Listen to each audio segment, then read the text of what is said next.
The thing about desperation is that it makes you do things you'd never consider in your right mind.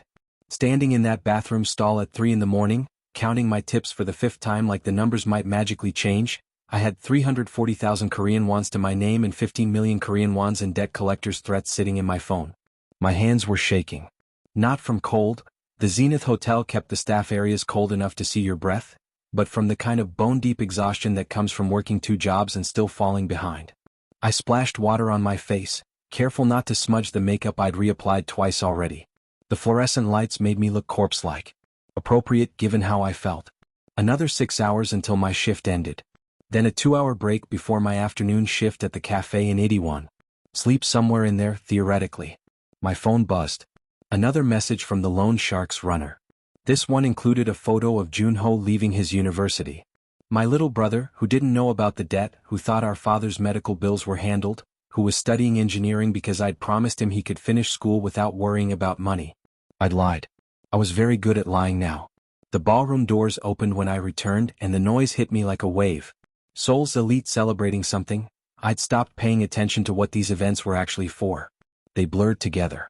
Same people, same champagne, same conversations about mergers and stock prices and vacation homes in Jeju. I was furniture to them. Useful furniture that refilled glasses and cleared plates and knew when to be invisible. Champagne, someone snapped without looking at me. I filled his glass. Moved on. Filled another. A woman in a dress that cost more than my yearly salary laughed too loud at something that wasn't funny. A man my father's age had his hand on a girl who couldn't be older than 22. She looked uncomfortable. He looked entitled. Neither of them saw me watching. That's when I noticed him. Kang Min-jae stood near the floor-to-ceiling windows, backlit by the Seoul skyline. I knew who he was. Everyone knew who he was. The Kang family controlled shipping, real estate, and half a dozen other industries that probably weren't entirely legal. His father, Kang Dae-young, was rumored to have connections to everything from politicians to organized crime. The kind of family where the business interests and the criminal enterprise were so entangled that separating them would collapse the whole structure. But it was Min-jae's face that stopped me. He looked miserable. Not bored rich person miserable. Actually miserable. Like someone had died or was about to die. He was supposed to be celebrating. This was technically his engagement party, though I'd heard through the staff gossip that he hadn't actually proposed yet. The bride-to-be, Choi Ji-woo, was holding court across the room, showing off a ring to a cluster of women who were either genuine friends or excellent actors. Min-jae looked like he wanted to jump through the window. I shouldn't have cared. Rich people's problems weren't my problems. But there was something about the way he stood there, completely alone in a room full of people who supposedly knew him, that felt familiar. I knew that particular brand of loneliness. You look like you need this more than they do, I said, offering him a fresh glass of champagne. Breaking protocol. Staff weren't supposed to speak to guests unless spoken to first. He looked at me like I'd materialized out of thin air. What? The champagne. You look like you're at a funeral, not your own engagement party. I don't know why I said it. Exhaustion makes you stupid. For a second I thought he might report me. Get me fired. Add unemployment to my growing list of problems. Then he laughed. Not a polite society laugh, a real one, sharp and bitter. Is it that obvious? Only to the help. We're trained to notice things. I should have walked away then. Should have remembered my place. But something about his expression made me reckless. The girl with the ring keeps looking over here like she's checking if you're still breathing. Your father's watching you like a hawk. And you're standing here like you're planning an escape route. I am planning an escape route. He took the champagne. Drank half of it in one swallow. Unfortunately, all the exits lead to the same place. This room, these people, this life. He studied me with an intensity that made me want to fidget. You're observant. Occupational hazard. You see a lot when people forget you exist. They shouldn't forget. You're the only person here who said anything honest all night. He finished the champagne. Set the glass down. What's your name? Seo-yun. Park Seo-yun. How much debt are you in, Park Seo-yun? The question was so unexpected I almost dropped my tray. Excuse me? Your shoes are held together with glue. Your makeup is covering exhaustion, not enhancing beauty. You're working a graveyard shift at a hotel that pays barely above minimum wage. And when that man touched your shoulder earlier to get your attention, you flinched like you're used to being grabbed. He said it matter-of-factly, not cruel.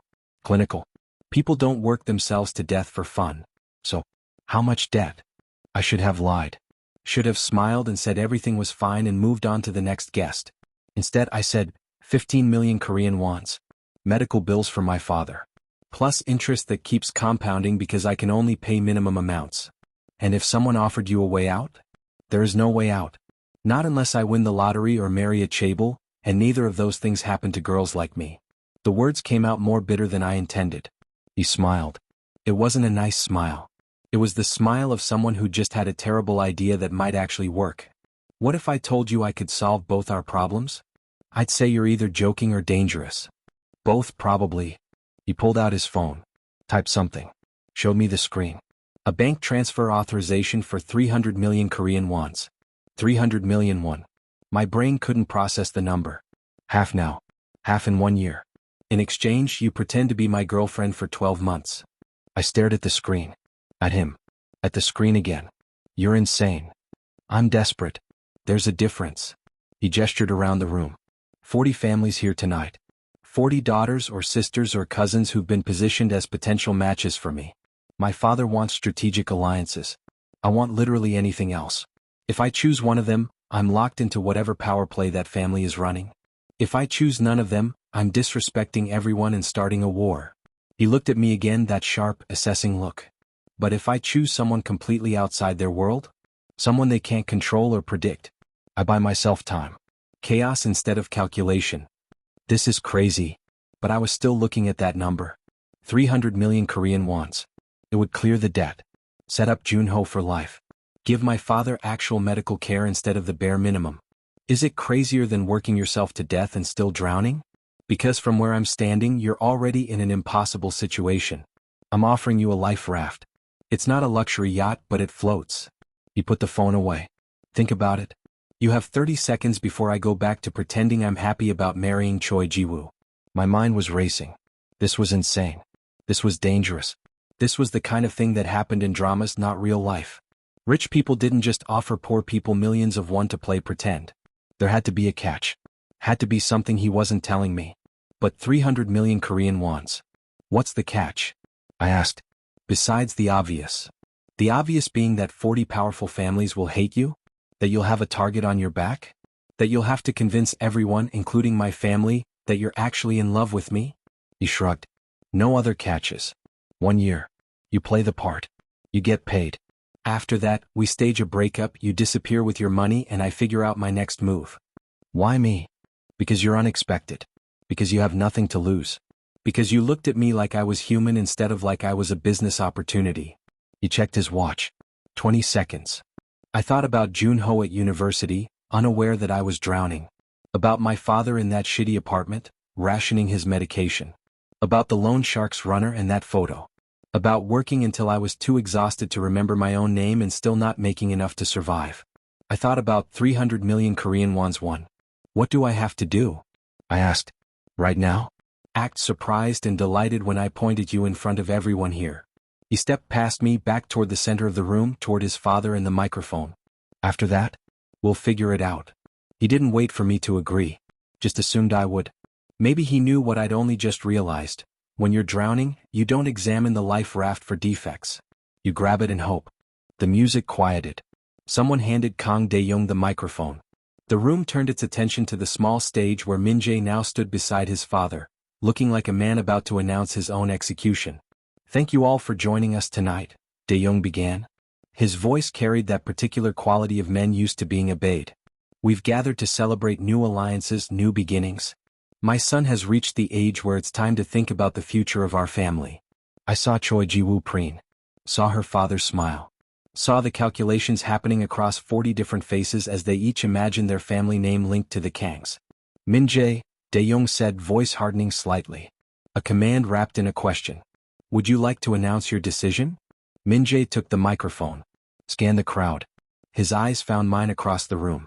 I saw the moment he committed to whatever insane plan this was. I've made my choice, he said. Then he pointed directly at me. Her. Park Seo-yeon. I choose her. The silence that followed was so complete I could hear my own heartbeat. Then chaos. Someone laughed thinking it was a joke. Someone gasped. Someone said, who? In a tone that made it clear they'd looked right through me all night. Choi Ji-woo's face went from smug to mortified to furious in the span of 3 seconds. Her father looked like he might have a stroke. And Kang Dae-young looked at his son with an expression I couldn't read. Not quite anger. Not quite respect. Something calculating and cold. "Come here," Min-jae said to me. Not a request. My legs moved without consulting my brain. I walked through the crowd of Seoul's elite, still holding my tray of champagne glasses, still wearing my server's uniform. Every eye in the room tracked my movement. I heard the whispers starting. Who is she? A waitress. This has to be a joke. Min-jae met me halfway. Took my hand. His palm was sweating. Good. At least one of us was having a normal human reaction to this insanity. "Everyone," he announced, "meet Park Seo-yeon. We've been seeing each other for 3 months. I wanted to keep it private until I was sure, but I'm sure now. She's intelligent, honest, and the only person in Seoul who treats me like a human being instead of a bank account. I don't care if she's not from one of your families. I don't care if this pisses off every person in this room. I choose her." The whispers turned into a roar. Questions shouted from every direction. Cameras, when did the press arrive? Flashing. Choi Ji-woo's father pushing through the crowd, face purple with rage. Min-jae's mother appearing from somewhere, looking at me like I was a particularly interesting insect. And Min-jae's hand in mine, squeezing once. Art. A reminder that we were in this together now, whether I'd fully agreed or not. "Mississippi Park, is it true you're a hotel waitress?" someone called out. Min-jae answered before I could. "She works 3 jobs to support her family. That's more honorable than inheriting wealth and doing nothing with it." "Mr. Kong, what about the alliance with the Choi family?" "There is no alliance. There never was. My father suggested several matches. I declined them all. Seo-yeon is who I want." "When did you meet?" 3 months ago. Here actually. At a similar event. She was the only person brave enough to tell me I looked miserable." He smiled at me. It looked almost genuine. "Love finds you when you stop looking for it in the expected places." I found my voice. Remembered I was supposed to be playing a part. I never imagined someone like Min-jae would notice someone like me. But he did. And I fell for him because he's nothing like what I expected. He's kind. He's real. He doesn't care about status or appearances. He just wants to be himself. Lies. All lies. We barely knew each other. But the crowd ate it up, or at least some of them did. Others looked skeptical. Hostile. Calculating. Choi Ji-woo pushed through the crowd. "This is a joke, right? You're humiliating me in front of everyone to prove some point about, what? Independence? Rebellion?" Her voice was shaking. "We've known each other since we were children, Min-jae." "I know. And you deserve someone who actually wants to marry you, not someone doing it for business reasons.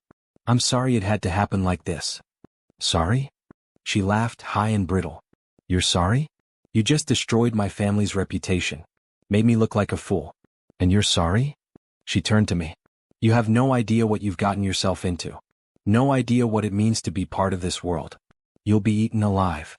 "Maybe," I said, surprising myself. "But at least I'll have tried." She stared at me for a long moment. Then she walked away, her parents following, their faces promising retribution. The rest of the night was a blur. Questions I didn't know how to answer. Introductions to people whose names I immediately forgot. Min-jae's mother, Heir, pulling me aside for a whispered conversation that was more threat than welcome. "If you hurt my son or embarrass this family, you'll wish you'd stayed serving champagne." Dae-young watching everything with those cold, calculating eyes. Waiting to see if his son's gamble would pay off or explode in everyone's faces. And through it all, Min-jae beside me playing the role of devoted boyfriend. His hand on my back. His smile when he looked at me. His careful answers to invasive questions. He was good at this. Too good. It made me wonder how much of his entire life had been performance. We left at dawn. A driver took us to a penthouse in Hanam-dong that was bigger than my entire apartment building. Floor-to-ceiling windows overlooking the Han River. Furniture that cost more than my debt. Art that I recognized from my one art history class in high school. "This is temporary," Min-jae said, suddenly awkward now that we were alone. "Until we find you a proper place. This is where you live." "Yes." "So if we're supposedly dating, I'd live here." He ran his hand through his hair, messing up the perfect styling. "Right. I hadn't thought that through. There are 5 bedrooms. You can have your own space. I'm barely here anyway, work keeps me out most days." "Min-jae." I stopped him. "We need actual rules. Actual boundaries. Because what just happened wasn't a conversation where I agreed to things.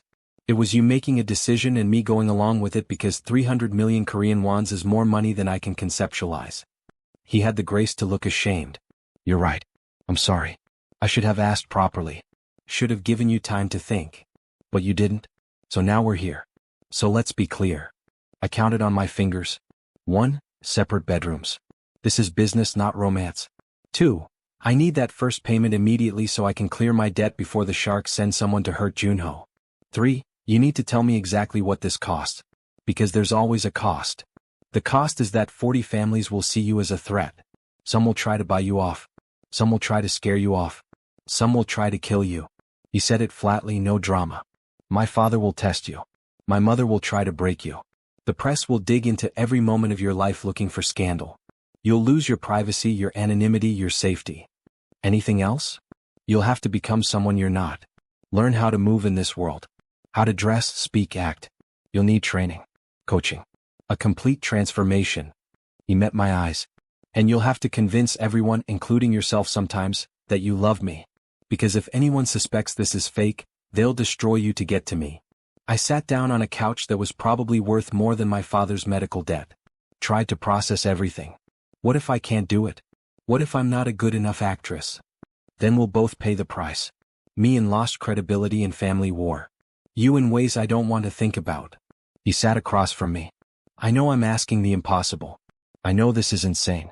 But I meant what I said. You have nothing to lose that you haven't already lost. And maybe, if we're lucky and smart and very careful, we both get what we need from this. What do you need? Really? Time. Freedom. A chance to make my own choices instead of having them made for me. He leaned back. And maybe revenge against a system that turned my entire life into a commodity before I was old enough to consent to it. I understood that. God, I understood that better than he knew. Okay, I said. 1 year. I'll play the part. I'll learn whatever I need to learn. I'll convince them all. I stood. Extended my hand. But I want it in writing. Contract. Terms.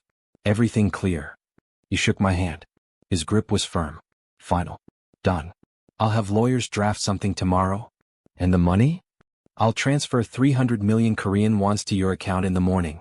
The rest when the year is up, assuming you fulfill the terms. 300 million Korean wons.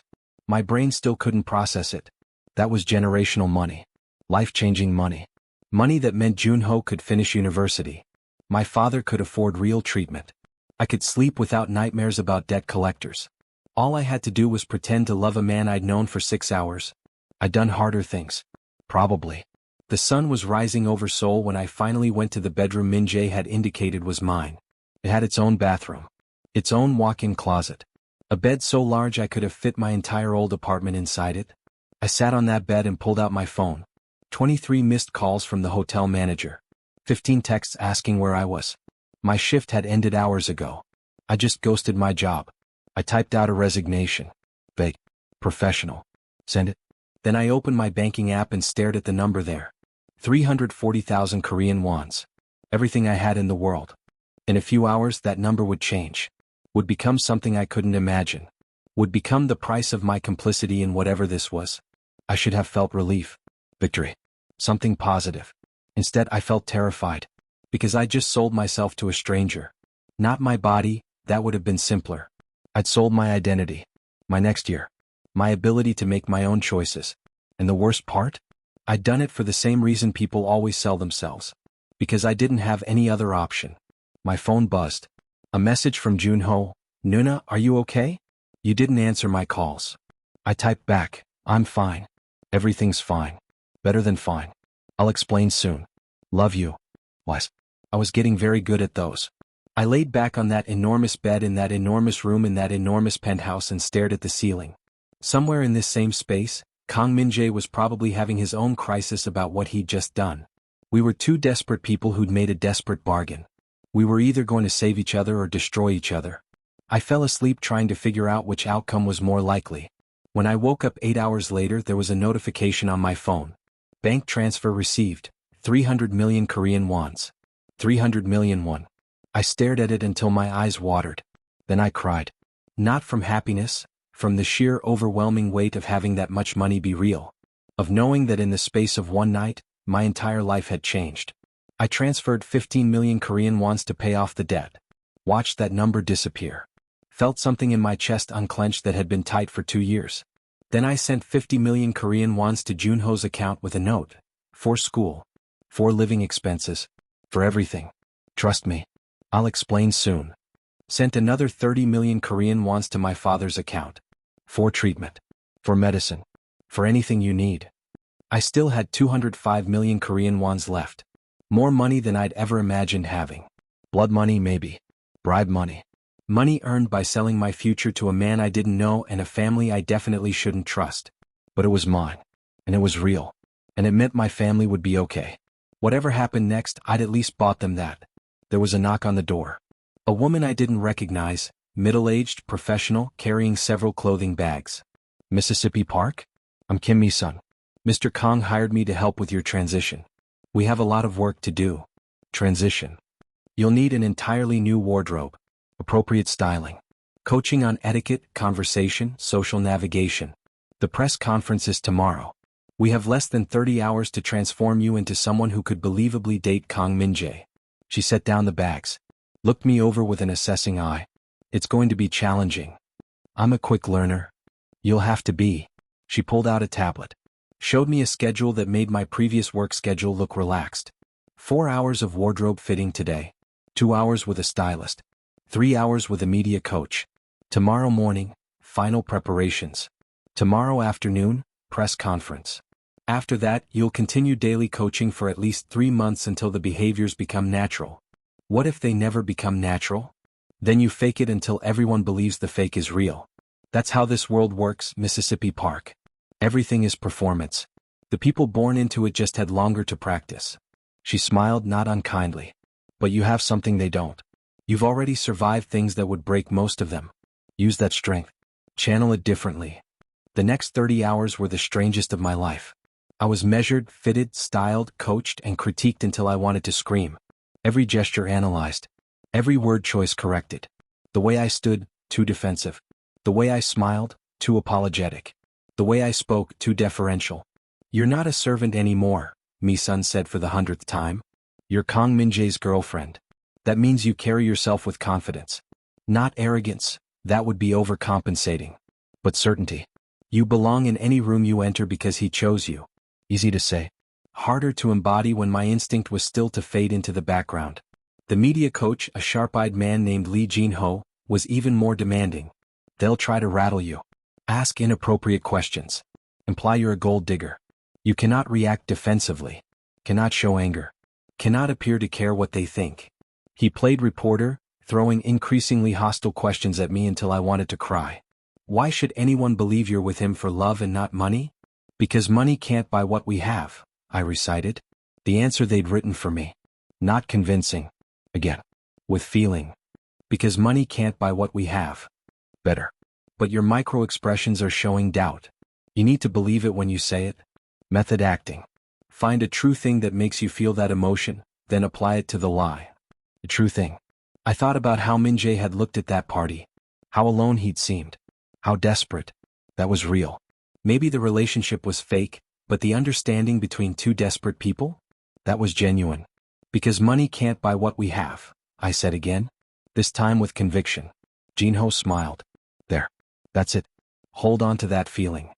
Min-jae appeared sometime during hour 26 of my transformation. I almost didn't recognize myself in the mirror. Hair styled in soft waves instead of a tight bun, makeup that enhanced rather than masked, wearing a dress that probably cost more than 3 months of my old salary. You look terrified, he said.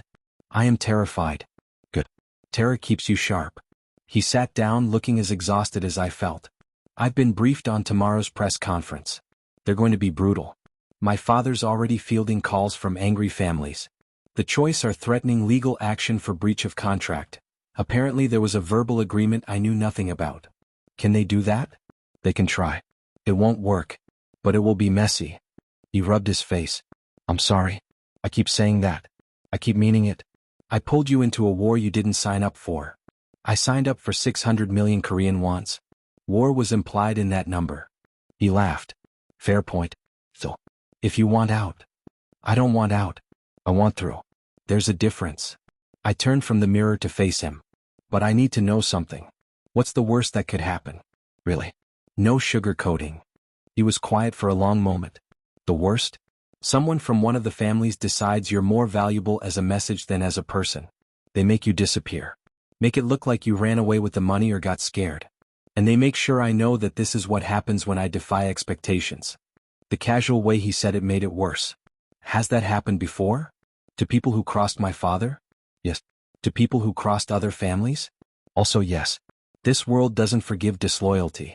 You became disloyal to their interests the moment I pointed at you. I should have been more scared. Maybe I was too tired to be scared. So why do this? Why risk pissing off 40 families? Because I'm tired of being a chess piece. Because every woman my father suggested came with strings attached. Alliances that would lock me into specific business arrangements, political positions, criminal enterprises. Because I looked at my future and saw my father's life, and I'd rather risk death than become him. He met my eyes. And because when you told me I looked miserable, it was the first honest thing anyone had said to me in months. That felt worth something. Worth 600 million Korean wons? Worth the chance at choice. The money's nothing. I spend more than that on cars I never drive. But choice? In this world, that's priceless. We sat in silence. Two people who barely knew each other, bound together by desperation and money and a lie that was starting to feel complicated.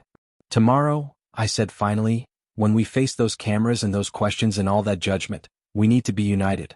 Whatever happens, we back each other up. No hesitation. No cracks they can exploit. Agreed.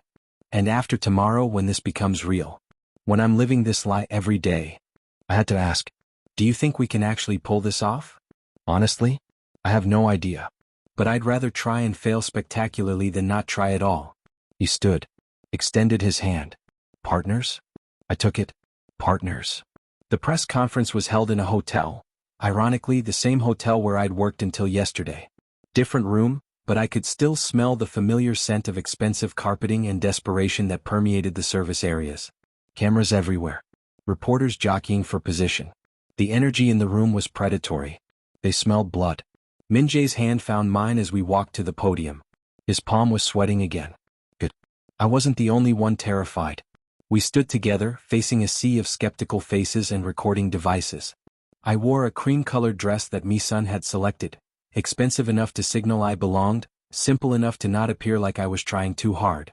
My hair, my makeup, my jewelry, all carefully calculated to send specific messages. I was a prop.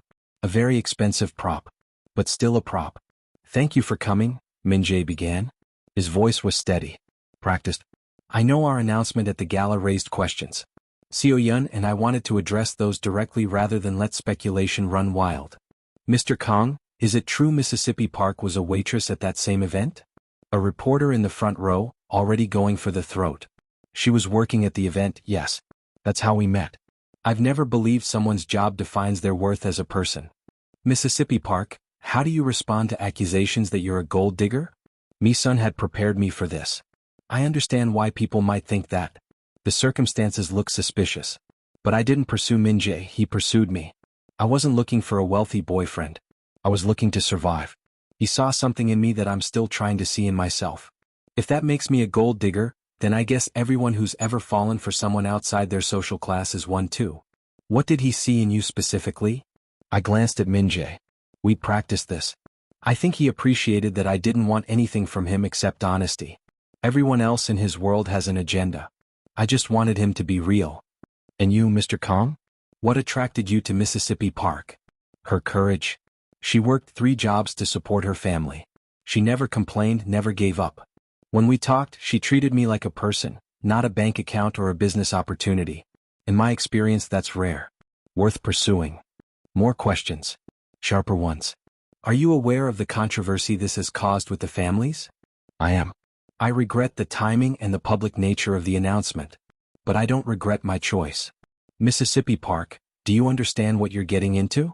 The Kong family has a complicated reputation. That one wasn't scripted. I had to improvise. I understand better than you think. I've spent my whole life navigating complicated situations. The details are different, but the basics are the same. Figure out the rules, find your footing, survive. I've been doing that since I was old enough to work. This is just a different kind of survival. Respect flickered across a few faces. Not many. but a few. The questions kept coming. About my family, they'd already dug up my father's hospitalization, Junho's scholarship. About my debt, less than they thought, thank God, since I'd paid it off. About my intentions, my background, my sudden transformation from invisible server to visible scandal. Through it all, Min-jae's hand stayed in mine. Steady. United. Partners like we'd agreed. When it finally ended, we walked out together, still holding hands, still playing our parts. The driver took us back to the penthouse. We didn't speak. Too exhausted. Too aware that we'd just irrevocably committed to this path. In the penthouse, Min-jae poured us both whiskey.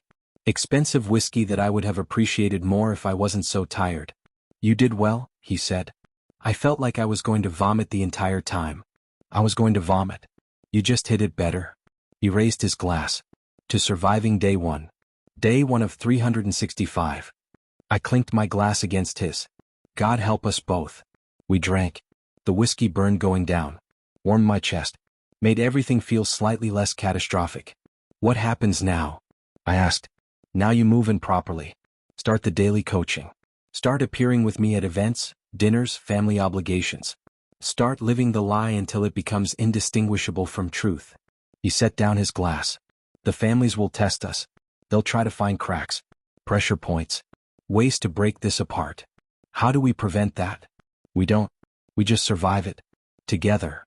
He looked at me, really looked at me like he was trying to figure out who I actually was beneath the styling and the coaching. Are you going to regret this, Seo-yeon? In 3 months or 6 months when the glamour wears off and you're dealing with the reality of death threats and constant scrutiny? I thought about it. Really thought. Probably. But I'd regret dying in debt more. So here we are. Here we are, he echoed. My phone buzzed. A message from Junho. Nuna, what the hell is happening?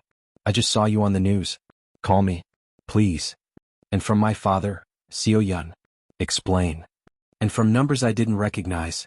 Congratulations, threats, interview requests, marriage proposals, death wishes. I turned off my phone. Welcome to your new life, Min-jae said, watching me. It's going to get worse before it gets better.